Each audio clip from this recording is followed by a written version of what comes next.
Welcome to our Get the Scoop with Smirks episode number 7 product feature. Today we're going to take a deep dive into the world of chia seeds. Chia seeds have a long history.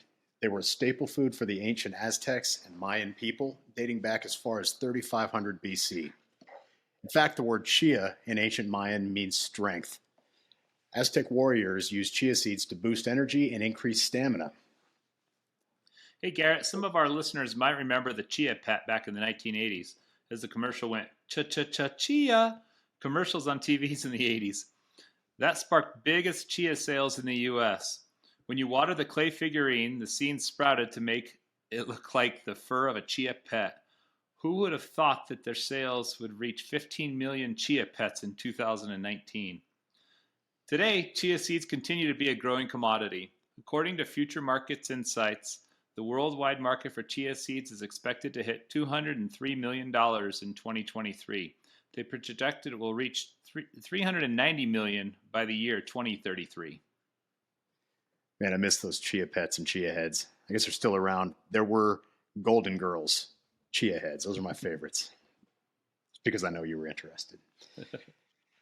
Turning to Smirk's history with chia, we've been importing and selling chia since about 2010. Donny, can you talk about some of the origins we've been sourcing from and how that supply chain has evolved over time? Yeah, sure. I mean, in the very beginning, we started buying in Argentina. And Argentina was one of the really big players for chia seeds. And also in the beginning, Mexico was one of the really big suppliers for chia seeds as well. But it was really hard to meet suppliers in Mexico at trade shows. And a lot of time their product was sold out already. But over the years, it's really evolved, with Paraguay being the biggest origin to buy chia seeds from, particularly organic chia seeds. Most of them are coming out of Paraguay now. But we also see quite a bit of product coming out of Bolivia. I think if you looked at the rankings for the countries, Paraguay's always number 1, Bolivia is typically number 2, and then Argentina might fall into number 3, or Mexico might fall into number 3 as well. But all the origins are Paraguay, Argentina, Bolivia, with some production happening in Chile, some happening in Peru and Mexico. And in the last few years, we've seen chia start to be grown on the other side of the globe. Uganda has started to grow chia. India has started to grow chia as well. Yeah, what are the various chia specifications that we offer here at Smirks? Well, there's a number of different kinds of chia, but we offer both organic and conventional chia in a ready to eat format or a raw format. And what I mean by ready to eat is that the product has gone through a validated kill step to reduce pathogens. So over the years, as the demand has grown for this, some of the processors at origin have actually invested in the machinery so we can import it sterilized from origin, with the main process being neo-pured from Paraguay. However, then there's also several people who do it inside the United States as well, and there's several different kinds of machines that can reduce the pathogens and make it ready to eat. Black chia is by far the most common chia, both by what we import, what's growing, and what demand is in the market for it. We also bring in white chia seed for customers as well. Another spec is milled chia seed, and that is chia seed that has been ran through a roller to crush it into a powder. And there's different specs for that, from the grit size or how big the pieces are as well. Yeah, that distinction between ready to eat and raw is so important. Very, very critical that our customers understand the applications. They can choose the right chia, keep the product safe for their end users. Hey, what's the seasonality of chia? When's the best time to contract?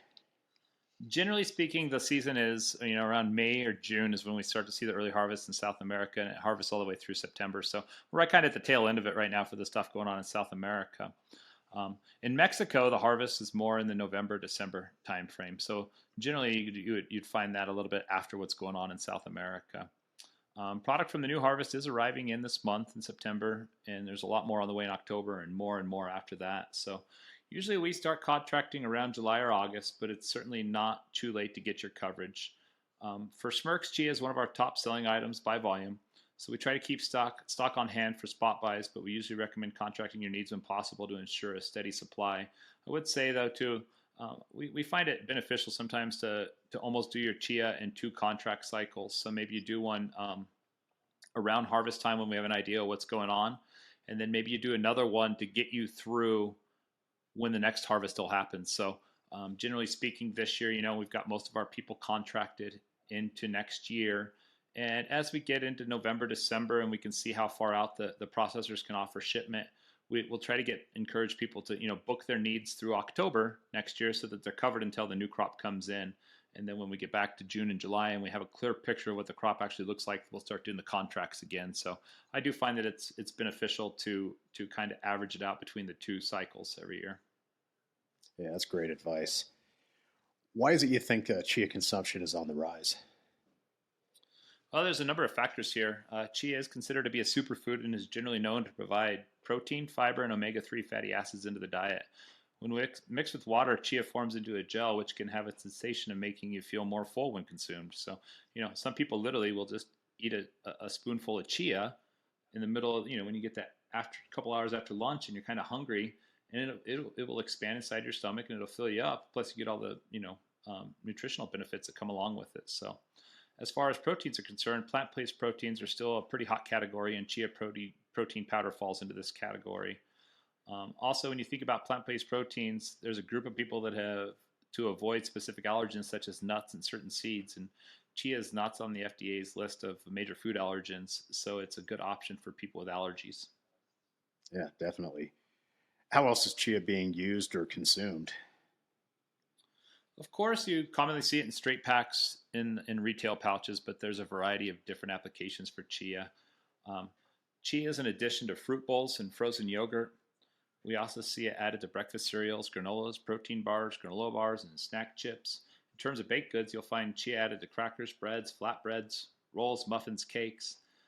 Chia is also used in breakfast items such as pancakes and waffles. You can look for it in beverages such as smoothies and juices.